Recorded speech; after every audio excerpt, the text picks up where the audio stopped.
내 마음과 정성을 다하여서 주 너의 하나님을 사랑하라. 내 몸을 아끼고 사랑하듯 형제와 이웃을 사랑하라. 주께서 우리에게 명하시니 그 명령 따라서 살아가리. 널 미워 해치는 원수라도 언제나 너 그렇게 사랑하라. 널 핍박하는 자 위에서도 신실한 마음으로 복을 빌라. 주께서 우리에게 명하시니 그 명령 따라서 살아가리. 나 항상 주님을 멀리하고 형제를 사랑하지 못하였다.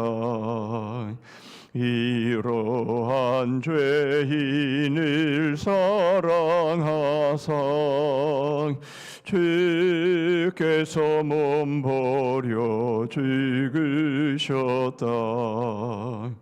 속죄의 큰 사랑 받은 이 몸 내 생명 다 바쳐 충성하리.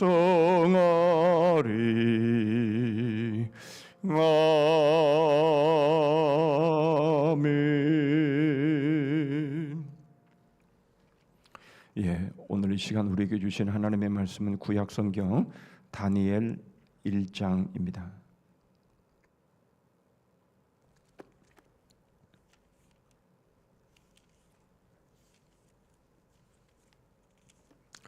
다니엘 1장 1절 말씀부터 마지막 절 21절 말씀까지입니다. 제가 가진 구약 성경 1230쪽에 있습니다. 다니엘 1장 1절부터 마지막 절 21절 말씀까지 제가 읽겠습니다. 유다 왕 여호야김이 다스린 지 3년이 되는 해에 바벨론 왕 느부갓네살이 예루살렘에 이르러 성을 에워쌌더니 주께서 유다 왕 여호야김과 하나님의 전 그릇 얼마를 그의 손에 넘기심에 그가 그것을 가지고 신할 땅 자기 신들의 신전에 가져다가 그 신들의 보물 창고에 두었더라.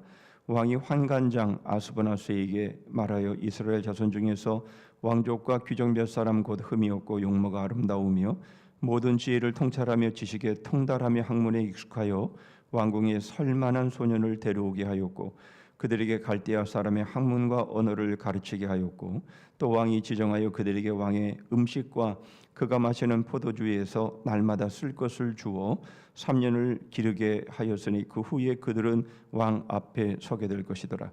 그들 가운데는 유다 자손 곧 다니엘과 하나냐와 미사엘과 아사랴가 있었더니 환관장이 그들의 이름을 고쳐 다니엘은 벨드사살이라 하고 하나냐는 사드락이라 하고 미사엘은 메삭이라 하고 아사랴는 아벳느고라 하였더라. 다니엘은 뜻을 정하여 왕의 음식과 그가 마시는 포도주로 자기를 더럽히지 아니하리라 하고 자기를 더럽히지 아니하도록 환관장에게 구하니 하나님이 다니엘로 하여금 환관장에게 은혜와 긍휼을 얻게 하신지라.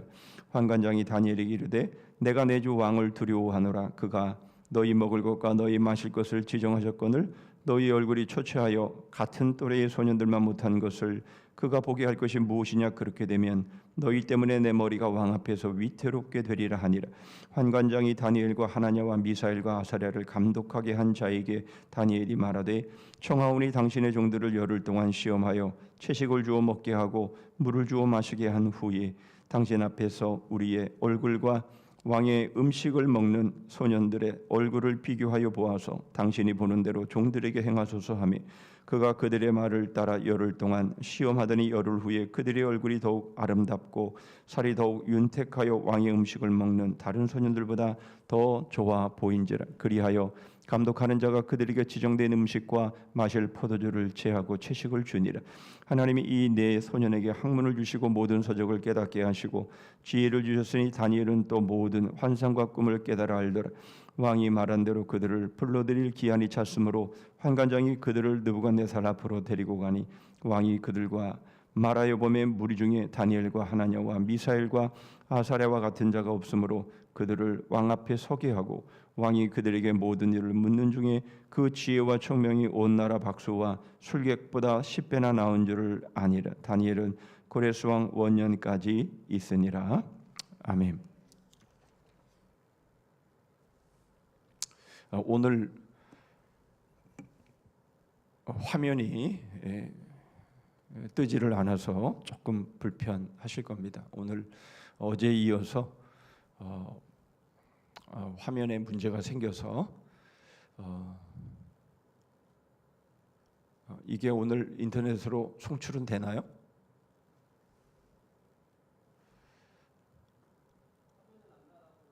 소리만 나갑니까? 네.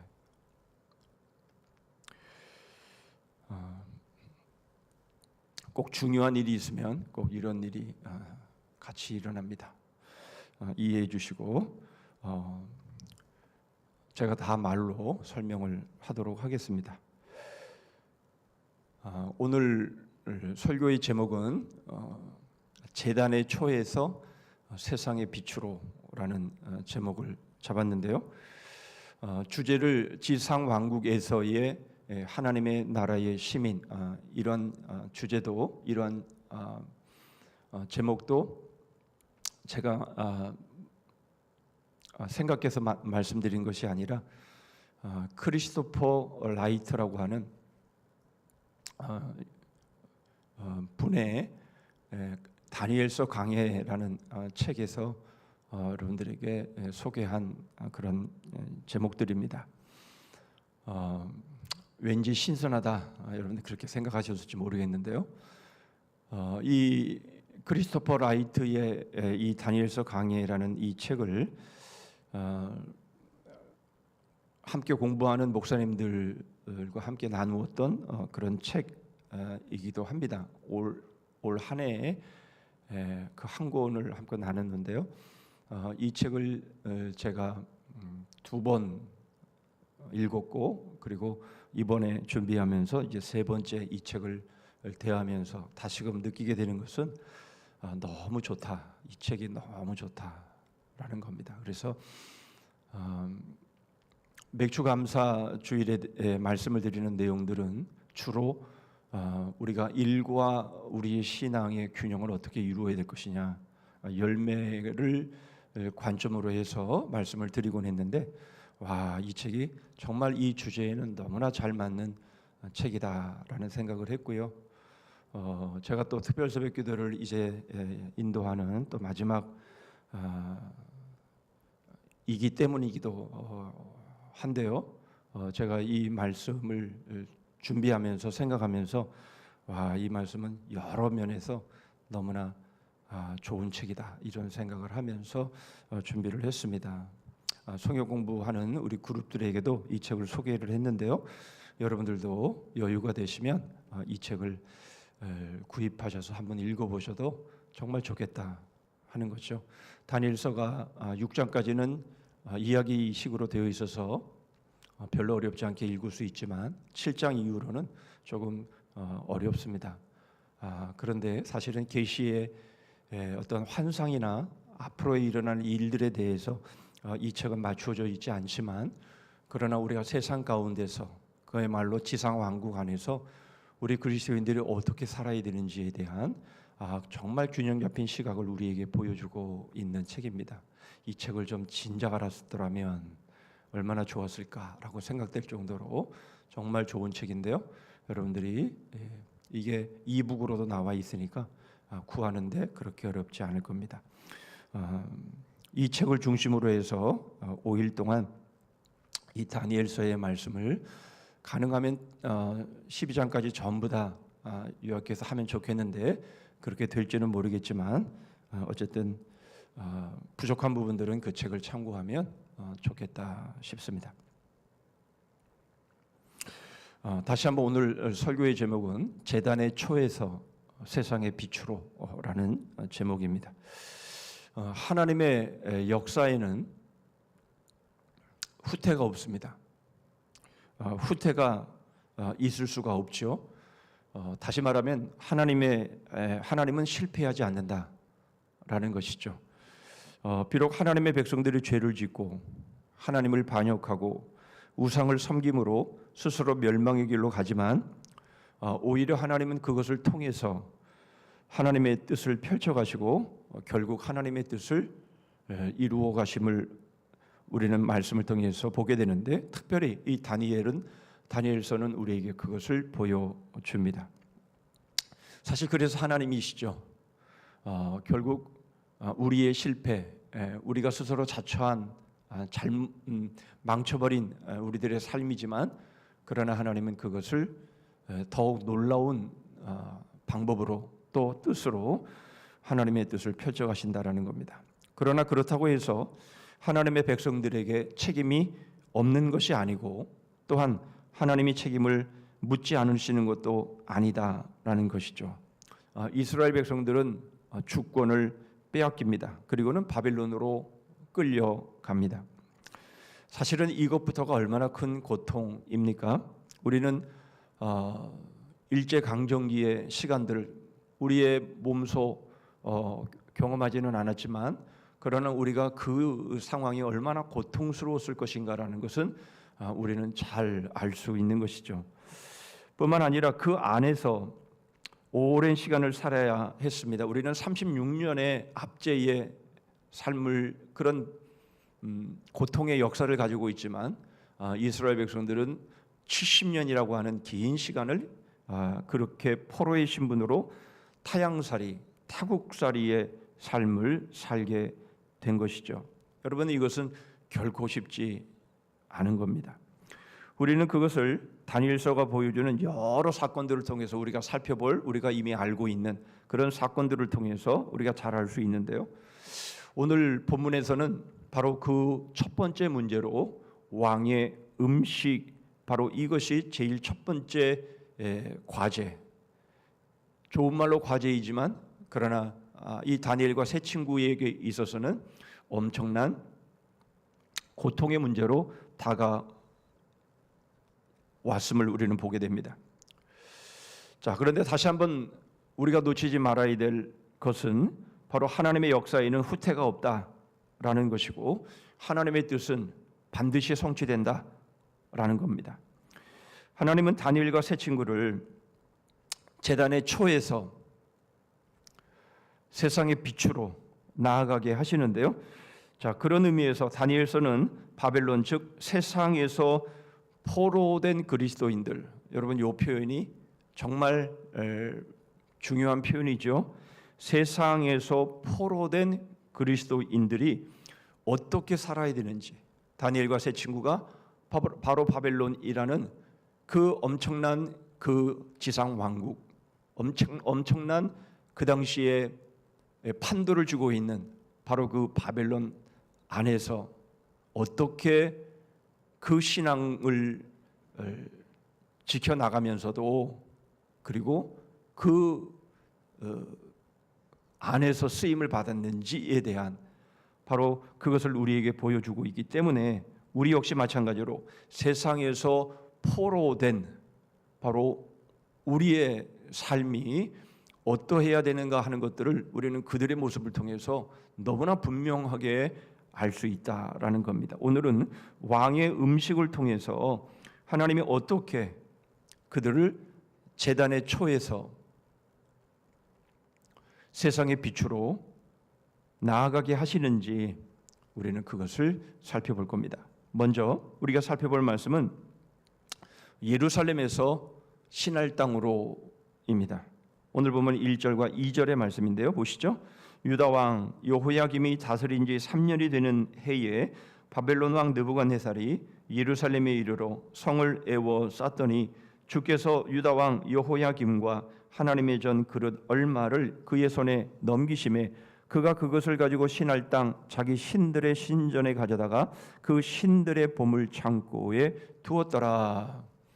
여러분, 역사학자들은 이 사건이 주전 605년에 일어났다라고 말합니다. 바로 이 시기를 다른 말로 제1차 포로 시기다 이렇게 말하기도 합니다.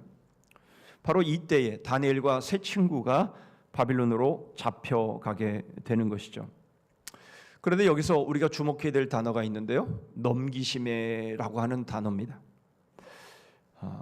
바빌론에 의해 이스라엘이 침략을 당하고 가장 귀중한 것을 빼앗겼습니다.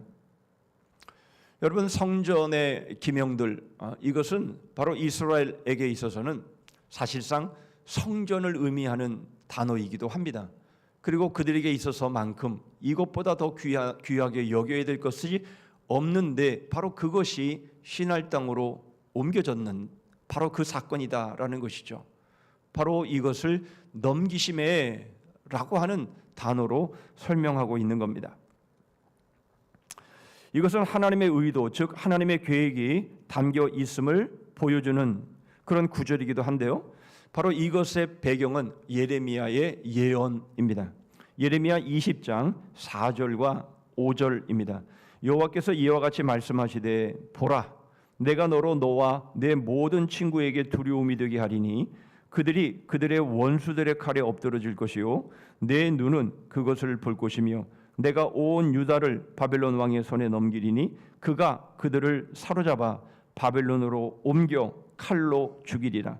내가 또 이 성읍의 모든 부와 그 모든 소득과 그 모든 귀중품과 유다 왕들의 모든 보물을 그 원수의 손에 넘기리니 그들이 그것을 탈취하여 바벨론으로 가져가리라.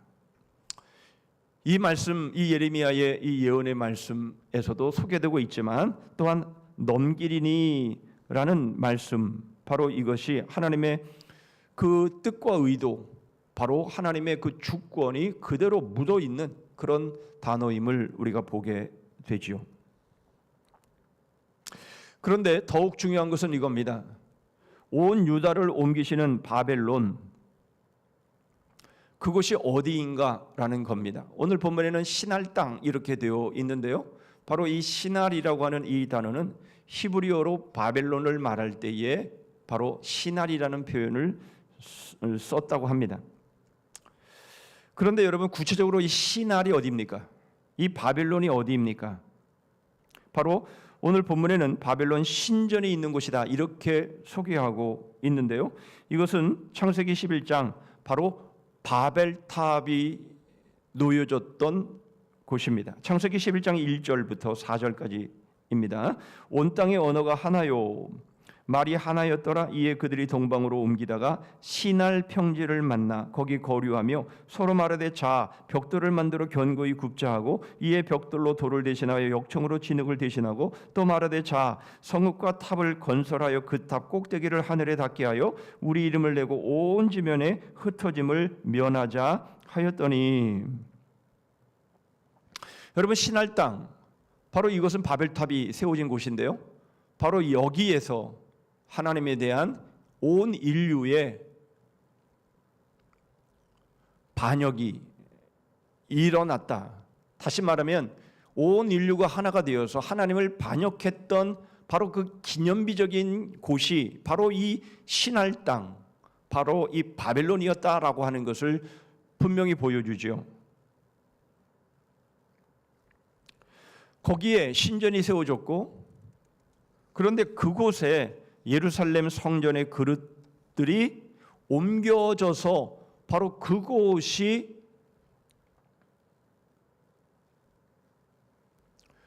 결국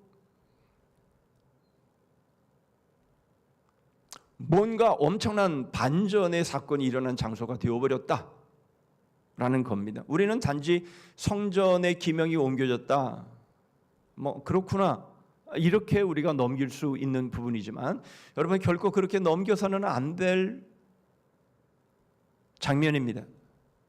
바로 이 바벨 시날 땅, 바로 이곳이 온 인류가 하나님을 반역한 대표적인 바로 그 장소이기 때문에 바로 거기에 우상의 신전이 있는데 바로 그 신전에 하나님의 성전의 기명이 옮겨졌다라는 겁니다. 여러분 겉으로 보기에는 이 하나님의 패배, 하나님의 실패, 그렇지 않습니까? 하나님의 성전의 기명이 바로 온 인류가 어제도 살펴봤던 것처럼 바로 이 세대가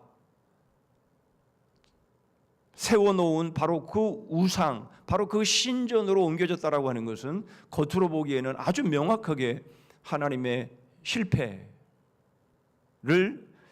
상징적으로 보여주는 것이다. 이렇게 얼마든지 볼 수가 있는 것이죠. 그런데 여러분 그것이 하나님께서 넘기심에라고 하는 이 단어가 과연 무엇을 우리에게 보여주시는지를 우리는 알아야 되는 것이죠.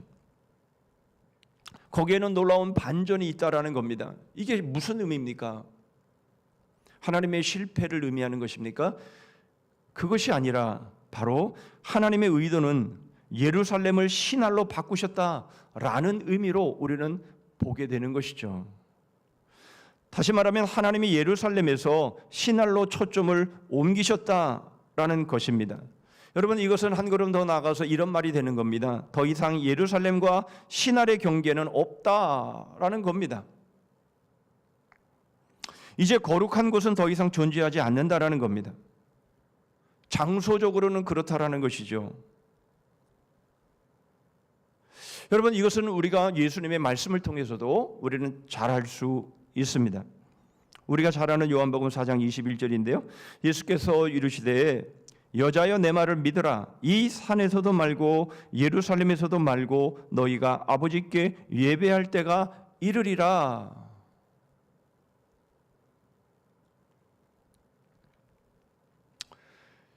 이 사마리아 여인이 예수님을 선지자로 여기면서 던졌던 그 질문에 주님께서 대답하신 말씀입니다. 이 산에서도 말고 예루살렘에서도 말고 하나님께 예배할 때가 온다라고 말씀하시면서 바로 그리스도가 오시면 바로 이러한 것들을 다 알려주실 겁니다 라고 말했을 때에 내가 바로 그니라 라고 말씀하시죠. 요한복음 4장 25절 26절입니다. 여자가 이르되 메시아 곧 그리스도라 하는 이가 오실 줄을 내가 아노니 그가 오시면 모든 것을 우리에게 알려주시리이다. 예수께서 이르시되 내게 말하는 내가 그라 하시니라. 여러 번 말씀을 드렸던 내용입니다. 여러분 더 이상 주님이 말씀하시는 이 말씀은 더 이상 이 땅에 이 세상에 그 어느 곳도 거룩한 곳, 거룩한 장소는 존재하지 않는다. 더 이상 예루살렘도 그리고 그 어떤 곳도 비록 예루살렘에 성전이 세워졌던 바로 그러한 장소라 할지라도 하나님께서 그 성전의 기명을 예루살렘에서 신할 땅으로 옮기시면서 더 이상 거룩한 장소는 없다라고 하는 것을 말씀하시는 것이죠. 그러면서 하시는 말씀이 무엇입니까? 바로 내가 하나님 앞에 올려드릴 바로 영과 진리로 예배할 유일한 장소다. 이렇게 말씀을 하시는 겁니다. 여러분 거룩한 곳은 어디입니까? 이 세상에는 그 어느 곳에도 존재하지 않습니다. 오직 거룩한 유일한 곳은 바로 예수 그리스도 아니다. 이렇게 말씀하시는 것이죠.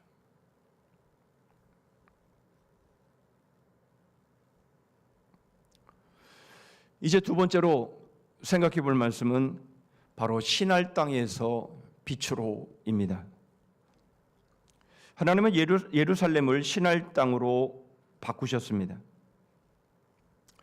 그러므로 이제는 신할 땅에서 사는 법을 배워야 하는 것이죠. 신할 땅에서 사는 법을 배워야 하는데 바로 그것은 이중듣기라고 하는 이 단어를 통해서 우리는 그 방법을 배우게 됩니다. 이 이중듣기라는 바로 이 단어는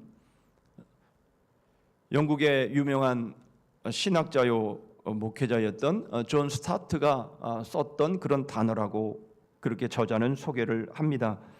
여러분, 이 이중듣기가 무엇입니까? 8절 말씀 보시죠. 다니엘은 뜻을 정하여 왕의 음식과 그가 마시는 포도주로 자기를 더럽히지 아니하리라 하고 자기를 더럽히지 아니하도록 환관장에게 구하니. 이중듣기는 무엇입니까? 바로 하나님의 말씀에 귀를 기울이는 동시에 주변의 세상에도 귀를 기울이는 것이다 라는 거죠. 제단의 초로 살아갈 때에는 오직 하나에만 집중하면 되었습니다. 그러나 이제는 그럴 수 없게 된 것이지요. 이제는 예루살렘이 신할 땅이 되어버렸기 때문에 이제는 하나님의 말씀을 들으면서도 동시에 바로 그 신할 땅, 거기서 살아가는 삶을 배워야 했는데 바로 그 신할 땅의 그 모든 말들, 그 삶들, 바로 그것들을 배우지 않으면 안 되게 된 겁니다. 이것이 바로 이중적 듣기의 의미입니다. 이제 이들이 살아가야 할 곳은 예루살렘이 아니라 바로 우상의 신전이 있는 바로 신할 땅, 세상이었다라는 것입니다. 다니엘과 세 친구는 이중 듣기를 어떻게 했는지 여러분, 우리는 이 사실을 대하면 깜짝 놀랄 수밖에 없습니다. 우리는 다니엘서 1장을 읽으면서 그렇구나 라고 우리는 생각하면서 그냥 지나가지만 여러분, 이것이 우리가 일제 36년의 강점기 때 일어났던 사건과 이렇게 대비시켜서 우리가 놓고 볼 때에는 우리는 깜짝 놀랄 수밖에 없습니다. 왜 그렇습니까? 바로 이 다니엘과 세 친구는 바로 이 신할 땅에서 우상이 신전이 있는 이곳에서 다시 말하면 자기들의 나라를 정복하고 자기 나라를 식민지 삼았던 바로 그 나라에서의 이 정치적인 바로 이 경력, 바로 이것에 예스한 겁니다. 다시 말하면 우리가 일제 강점기에 있었을 때에 바로 그 일제에 주는 그 자리, 그 정치적인 자리, 바로 그 자리 앞에 예했다라는 것이죠. 그뿐만이 아니라 그들의 이름도 바꾸는 일에 있어서 이들은 예합니다. 여러분, 우리는 창시계명을 우리는 기억하고 있습니다.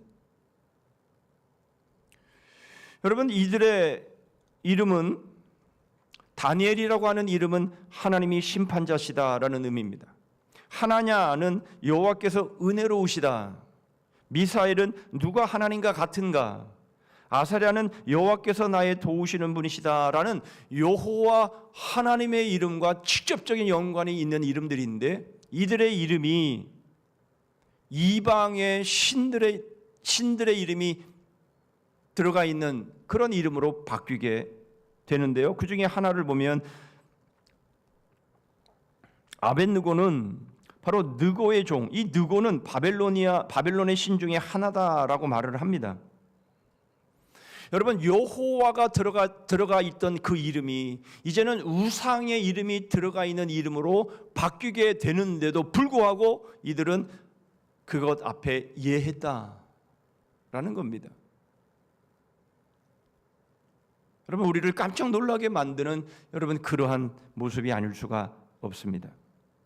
여러분, 그 외에도 이 다니엘과 세 친구가 이 신할 땅에서 살아가는 이 이중적 듣기의 바로 이러한 모습 속에서 우리가 고개를 갸우뚱거리고 이래도 되나? 이거는 말도 안 되는데 라고 생각되어지는 일들에 있어서 하면서 오히려 수동적인 자세를 취하는 것이 아니라 오히려 적극적인 자세로 그 상황들을 받아들이는 모습들을 보게 됩니다.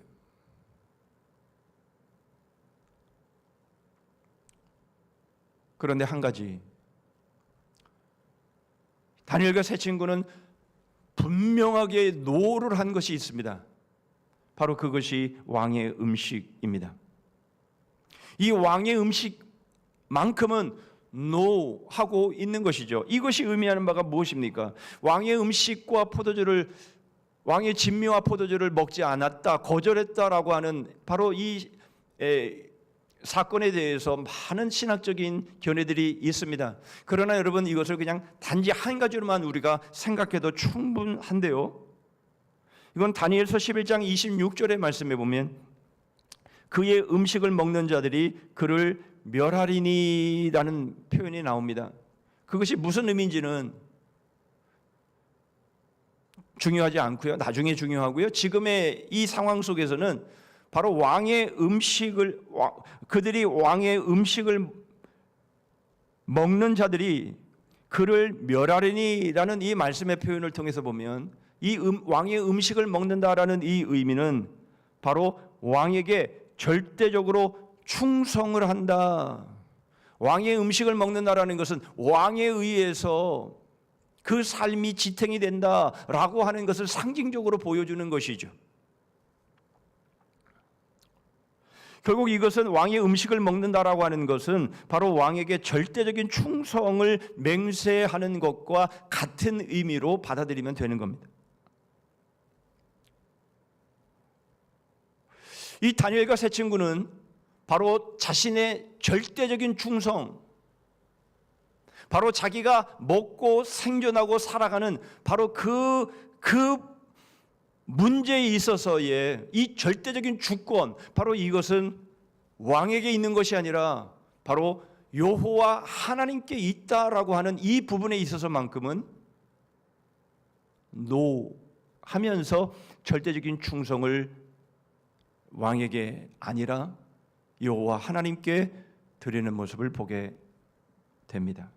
이것을 언약적 충성이다 이렇게 말하는데요, 저자는 이렇게 말합니다. 언약적 충성은 배타적으로 하나님께만 드릴 수 있는 것이다 라는 겁니다.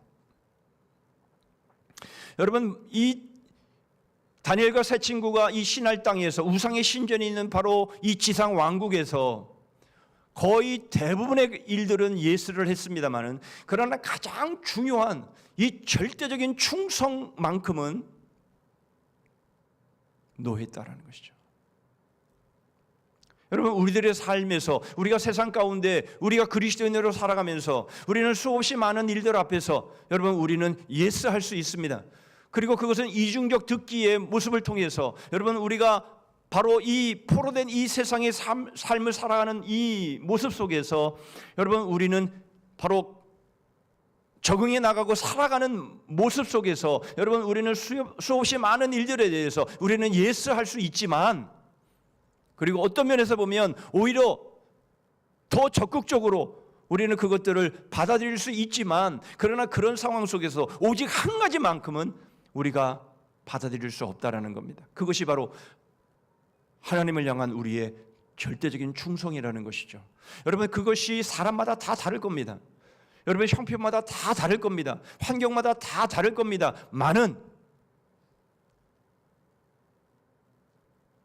내가 지금을 살아가고 있고, 내가 지금을 생존하고 있고, 내가 살아가야 될 나의 삶의 분명한 목표는 바로 우리의 주님이시며 우리의 하나님이시다라고 하는 이 부분만큼은 어떤 모습으로도 우리는 거절해야 되는 것이고요, 우리의 하나님에 대한 절대적인 충성만큼은 여러분 이것은 우리에게 있어서 그 어떤 것보다 중요한 것이며 나의 생명과도 바꾸어야 할 만큼 소중한 것이다라는 겁니다.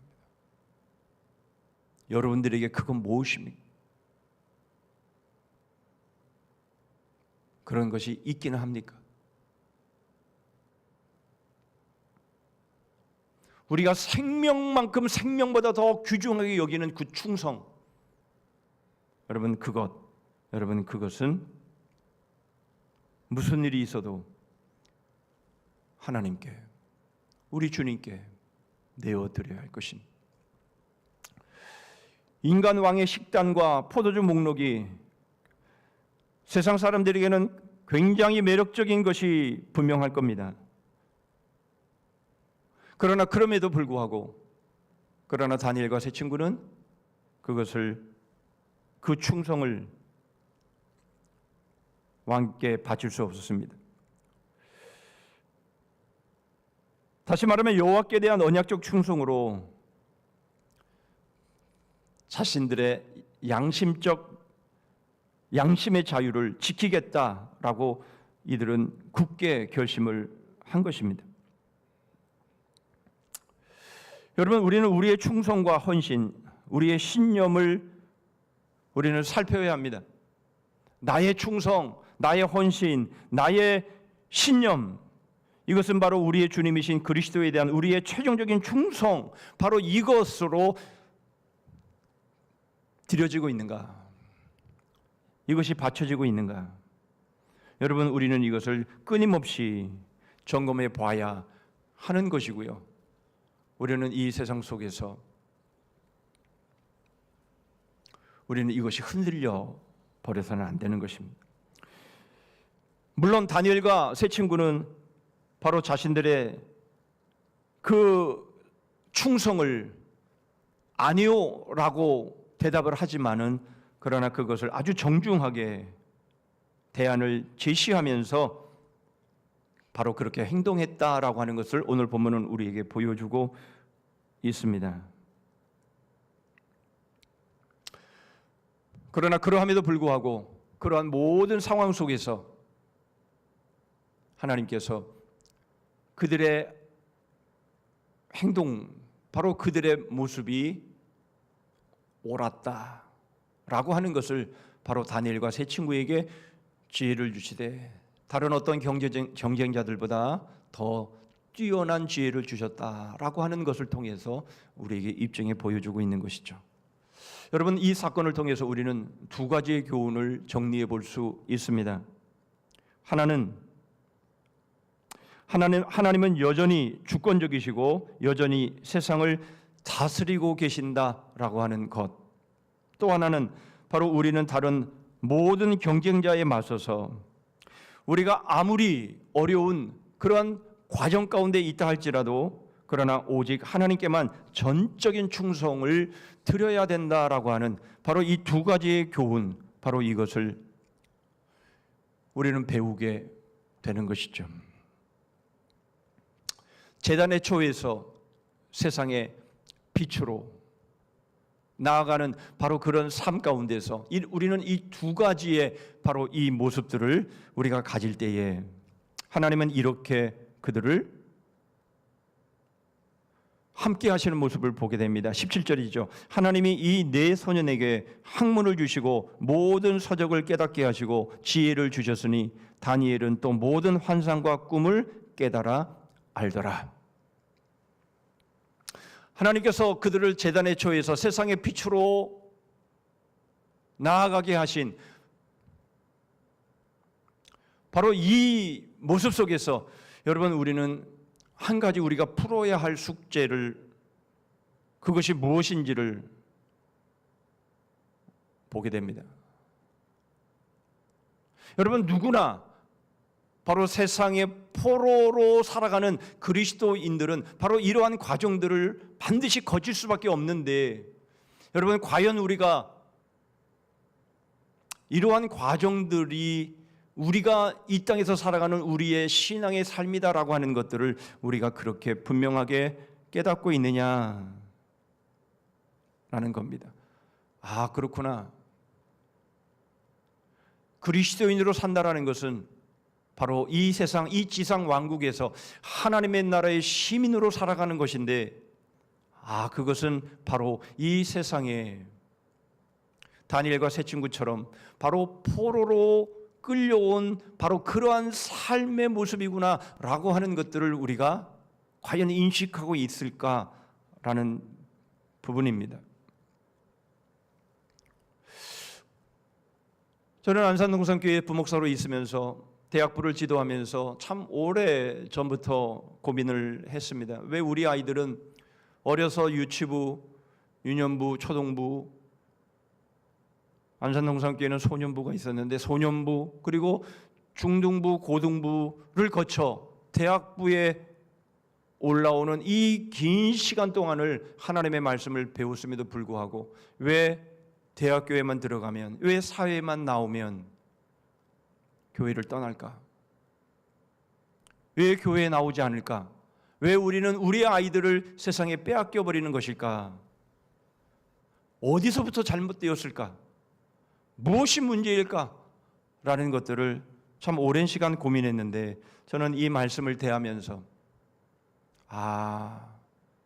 이것이었구나, 이것이 문제였구나 라고 하는 것을 저는 심각하게 짚어볼 수 있었습니다.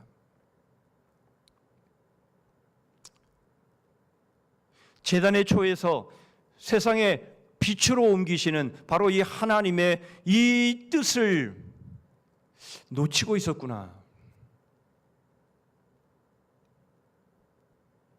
우리는 교회를 너무 개토화시켜버리면서 우리의 신앙을 너무 좁게, 너무 작게 그렇게 여기게 한 것이 아닐까. 그래서 결국 교회는 교회고 세상은 세상의 삶의 모습으로 완전히 이원론적으로 떨어뜨려 놓고 그렇게 아이들을 가르친 것은 아닐까. 과연 우리가 세상에서 포로된 그리스도인이다라고 하는 바로 이 사실을 내가 과연 얼마나 직시하고 있고 이러한 것들을 과연 아이들에게 정말 가르쳤던가. 정말 아이들이 교회에서의 생활과 그리고 세상에서의 생활이 완전히 다른 모습으로 살아갈 수밖에 없었던, 이것이 균형과 이것이 잘 어우러지게 할 수 있는 그런 가르침을 했던 적이 있는가? 라는 고민을 하게 됩니다. 사실 아이들이 교회에서 배운 것과 학교에서 배우고 세상에서 배우는 이것과의 이러한 이 갈등을 과연 아이들은 어떻게 해결할 수 있었을까? 저자는 그렇게 말합니다. 자신이 선교사로 나갔을 때 자기의 자녀들이 그 세상 학교를 다니면서 아이들이 그렇게 갈등하고 그렇게 어려웠던 문제들이 저녁 식탁에 가족과 둘러 앉아서 함께 그러한 얘기들을 나누면서 그들의 갈등과 그들의 그런 여러 가지 어려움들, 어떻게 하나님께만 드려야 될 충성을 끝까지 지켜나갈 수 있을 것인가에 대한 이러한 아이들의 고민들을 들어주면서 거기에 대한 대화를 나누면서 그렇게 아이들이 제단의 초에서 세상의 빛으로 나아갈 수 있는 바로 그러한 과정들을, 다리를 놔줬다라는 것이에요. 저는 정말 안타까웠습니다. 나한테는 그런 게 없었구나. 우리의 가정에는 과연 그런 것이 있었을까? 우리의 성도들의 가정에서는 과연 그런 것이 있었을까? 정말 아이들이 갈등을 겪고 있는 그러한 문제들에 대해서 정말 허심탄회하게 서로 밥 먹으면서 교제하면서 서로 대화하면서 그런 문제들에 대해서 정말 고민하면서 함께 기도하면서 그 문제들을 풀어간 적이 과연 몇 번이나 있을까라는 생각을 하면서 이게 문제였겠다. 이것이 결국 아이들을 세상에 다 빼앗겨버리고 마는 바로 그러한 아주 중요한 이유가 아니었겠나라는 생각을 저는 하게 됩니다.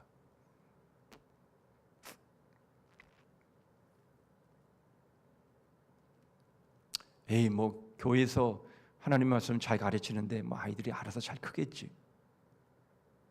우리는 대부분 그렇게 생각하고 말아버리지 않나라는 생각을 하게 되는 것이죠.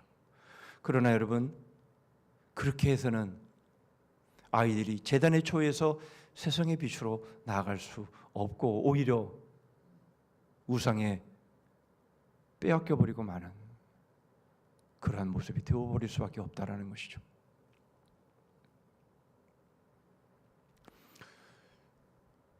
늦었다라고 생각되는 그때가 가장 빠른 때다라는 말이 있습니다.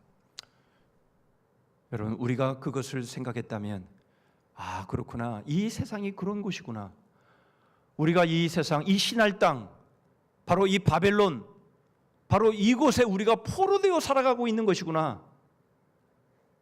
여러분, 우리가 이것을 심각하게 받아들이고 우리가 오늘을 살아가면서 여러분, 모든 것에는 우리가 예스할 수 있지만, 그러나 나의 이 언약적 충성만큼은, 나의 이 중심만큼은, 나의 이 헌신만큼은 내가 오직 나를 위해 모든 것을 희생하신, 나를 그렇게 사랑하신 우리 주님께만 드리는, 바로 그 마음의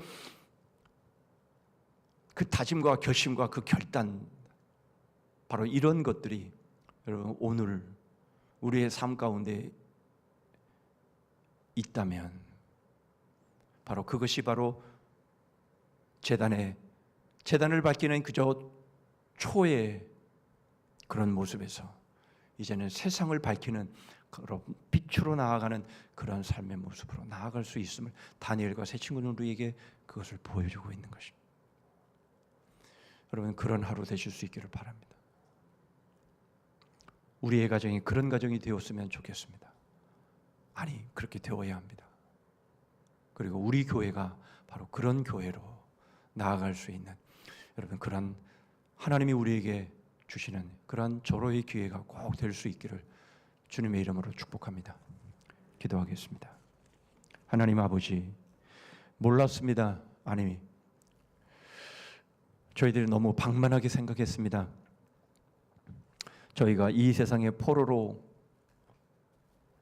끌려와 살고 있다라는 삶의 저희들의 정체성을 저희들이 잘 몰랐습니다. 그래서 교회에서의 저희들의 삶과 세상에서의 삶, 바로 이것이 어떻게 연결이 되어야 되고 이것이 어떻게 균형이 잡혀야 되는지에 대해서 하나님, 저희들은 너무나 무지했습니다. 다니엘과 세 친구의 모습을 통해서 하나님이 이제 이곳은 거룩한 곳이 없고, 이 세대에서는 결코 거룩한 곳을 찾아볼 수 없고 오직 예수 그리스도 안에서만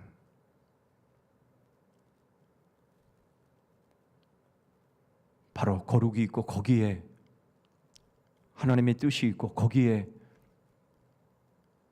하나님을 향한 저희들의 유일한 충성이 존재하는 곳임을 저희들이 다시금 깊이 깨닫고, 주님, 이제 저희들이 바로 예수 그리스도 안에 살면서 이제 신할 땅인 이 세상에 어떠한 정체성을 가지고 저희들이 이런 모든 갈등과 이런 모든 위기와 유혹들을 이겨나갈 수 있는지, 하나님, 저희에게 오늘 주신 말씀을 통해서 하나님, 저희들의 삶의 패러다임이 완전히 바뀌고 이제는 변혁되어질 수 있는 그런 은혜를 저희 개인에게도, 저희 가정에게도, 저희 교회에게도 주님 허락하여 주시옵소서. 우리 아이들 제단의 초에서 세상의 빛으로 나아가게 하는 바로 그 삶을 이루어내는 저희 모두가 될 수 있도록 주님, 저희들을 사용하시고 오늘 저희들의 하루의 삶이 바로 그러한 삶으로 이제 변화되어지는 바로 그러한 시작점이 될 수 있도록 은혜를 베풀어 주시옵소서. 복음의 영혼을 배움의 생명을 서로에게 삶을 거는 주님의 몸된 교회 되기를 원합니다. 오늘도 어디서 무엇을 하건 그리스도의 향기로, 복음의 향기로 살게 하시옵소서. 예수 그리스도의 이름으로 기도하옵나이다. 아멘. 하늘에 계신 우리 아버지여, 이름이 거룩히 여김을 받으시오며 나라 임하옵시며 뜻이 하늘에서 이룬 것 같이 땅에서도 이루어지이다. 오늘날 우리에게 일용할 양식을 주옵시고 우리가 우리에게 죄 지은 자를 사하여 준 것 같이 우리 죄를 사하여 주옵시고 우리를 시험에 들게 하지 마옵시고 다만 악에서 구하옵소서. 대개 나라와 권세와 영광이 아버지께 영원히 있사옵나이다. 아멘.